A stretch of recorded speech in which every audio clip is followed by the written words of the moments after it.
Hey everyone, this is Priya and welcome back to my channel go with law. तो BCI ने यानी कि bar council of India ने एक सर्कुलर जारी किया है कल, यानी कि 17 मार्च 17 ऑफ मार्च को एक नया सर्कुलर जारी किया है बार काउंसिल ऑफ इंडिया ने। वो सर्कुलर क्या है हम समझेंगे इस वीडियो में, तो वीडियो को एंड तक देखिएगा, बहुत ही इंपॉर्टेंट सर्कुलर है, ठीक है। और अभी तक आपने मेरे चैनल गो विथ लॉ को सब्सक्राइब नहीं किया है तो देर किस बात की कर रहे हैं, जल्द से जल्द सब्सक्राइब करके बेल आइकन को प्रेस कर दीजिएगा ताकि इसी तरीके उस वीडियो के नोटिफिकेशंस आप सभी तक पहुंच जाए। तो हम स्टार्ट करेंगे आज का वीडियो। तो जैसा कि आप सबको पता है कि कोई भी वकील, कोई भी अधिवक्ता या कोई भी एडवोकेट, ठीक है, वो अपना एडवर्टीजमेंट नहीं कर सकते, अपने कामों का एडवर्टीजमेंट वो नहीं कर सकते। फॉर एग्जांपल मान लीजिए वो ऑनलाइन किसी वेबसाइट, वो अपना वेबसाइट क्रिएट नहीं कर सकते कि भाई मेरा ये वेबसाइट है, मैं इस जगह पे एडवोकेसी कर रहा हूं, यहाँ पे मेरा ऑफिस है, मैं कोर्ट मैरिजेस करवाता हूँ, सेल डीड ये सब बनवाता हूँ या ये सब बनाता हूँ, ठीक है, एमएससीटी का केसेस में देखता हूँ, इस तरीके से एनआई एक्ट का हो गया। कोई भी लीगल फील्ड में, कोई भी स्पेसिफिकली कोई भी लीगल फील्ड हो आपका, कोई भी वकील अपना एडवर्टीजमेंट नहीं कर सकता है, डायरेक्टली इनडायरेक्टली नहीं कर सकता, किसी सोर्सेस के थ्रू, न्यूज़पेपर्स के थ्रू, किसी मैगजीन्स के थ्रू, ठीक है, ऑनलाइन कोई भी स्टेटस अपडेट्स करके या किसी सेलिब्रिटीज के थ्रू, और ये लीगल इन्फ्लुएंसर बन के, ठीक है,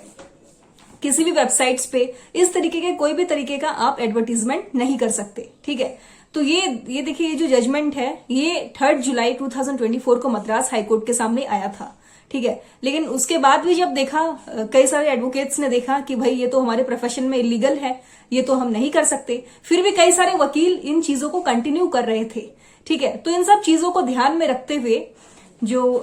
बीसीआई है उनके सामने कई सारे वकीलों ने क्या किया, ऑब्जेक्शन को रेस किया। इस ऑब्जेक्शन को रेस किया कि जब ये इलीगल है, ठीक है, तो ये फिर से क्यों किया जा रहा है। तो इसका देखिए सीधा सा मतलब यही है कि आप अपने लीगल वर्क, मैं लीगल वर्क जो टर्म है उसका इस्तेमाल कर रही हूं, आप अपने लीगल टर्म का एडवर्टीजमेंट नहीं कर सकते, किसी भी तरीके से नहीं, डायरेक्टली इनडायरेक्टली। कोई भी लीगल प्रैक्टिशनर है या एडवोकेट्स है, ये सबको बीसीआई ने फिर से वार्निंग दी है, रिक्वेस्ट नहीं किया है, ध्यान में रखिएगा, वार्निंग की है कि भाई आप एडवर्टीजमेंट नहीं कर सकते, नहीं तो आप पे कंटेम्प्ट ऑफ कोर्ट का चार्जेस लगाया जाएगा और हो सकता है कि आपका जो लाइसेंस है वो भी सस्पेंड कर दिया जाए, ठीक है। फिर जो डीसी है यानी कि डिसिप्लिनरी कमेटी है, जहां पे एडवोकेट्स के केसेस चलते हैं मिसकंडक्ट के, ये सारे प्रोसीजर्स फॉलो करने होंगे आपको, हो सकता है आपका लाइसेंस भी रद्द कर दिया जाए। तो इन चीजों को ध्यान में रखते हुए देखिए एक जजमेंट है इसमें मद्रास हाईकोर्ट का, जो मैंने आपको कहा कि 3 जुलाई 2024 को ये जजमेंट आया था, ठीक है, जिसमें एक वकील थे, वो ऑनलाइन अपना एडवर्टीजमेंट कर रहे थे कि मैं यह फलाना कोर्ट में प्रैक्टिस करता हूं, मेरा ये काम है,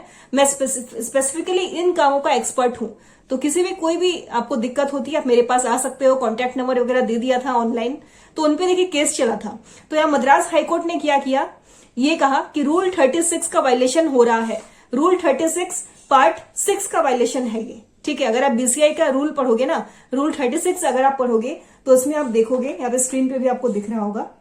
ठीक है, रूल 36 का ये वायलेशन है, चैप्टर 2 पार्ट 6, ठीक है, आपको स्क्रीन पे दिख रहा होगा। तो मद्रास हाईकोर्ट ने ये जो केस था इसको क्या किया, इसके जजमेंट को अपहेल्ड किया वो उन्होंने, ठीक है। उन्होंने ये कहा कि ये भाई जो रूल 36 है बार काउंसिल ऑफ इंडिया के द्वारा उनका वायलेशन है, तो ये गलत है, ऐसा नहीं होना चाहिए, ये भी इलीगल है, तो फिर क्यों एडवर्टीजमेंट किया जा रहा है ना।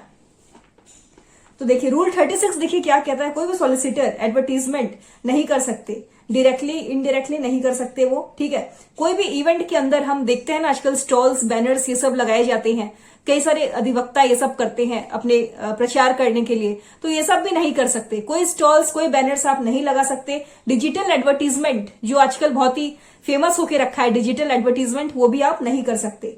ठीक है। और कुछ लीगल इन्फ्लुएंसर तो बढ़ते जा रहे हैं भाई, आपने अब ये जो पीडीएफ है ना इसको पूरा का पूरा पढ़ना, मैं आपको दे दूंगी, डिस्क्रिप्शन पे आपको मिल जाएगा ये, ठीक है। तो ये कुछ लीगल इन्फ्लुएंसर है जो बढ़ते जा रहे हैं, जो मान लीजिए ऑनलाइन जो सुप्रीम कोर्ट, हाई कोर्ट के जजमेंट्स, कई सारे स्टूडेंट्स मान लीजिए जो जुडिशरी के प्रिपेयर कर रहे हैं या दूसरे कॉम्पिटिटिव एग्जाम्स के लिए प्रिपेयर कर रहे हैं खुद को, है ना, तो वो जब भी गूगल में सर्च करते हैं high court supreme court judgement, तो ये लोग क्या करते हैं, लीगल इन्फ्लुएंसर लोग,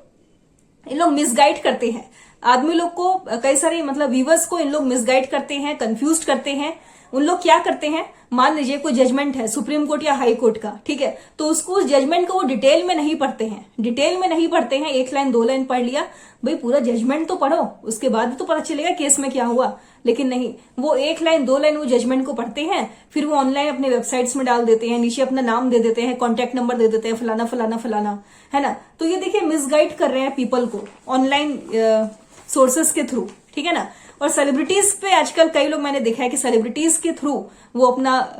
लीगल वर्क का एडवर्टीजमेंट करते हैं,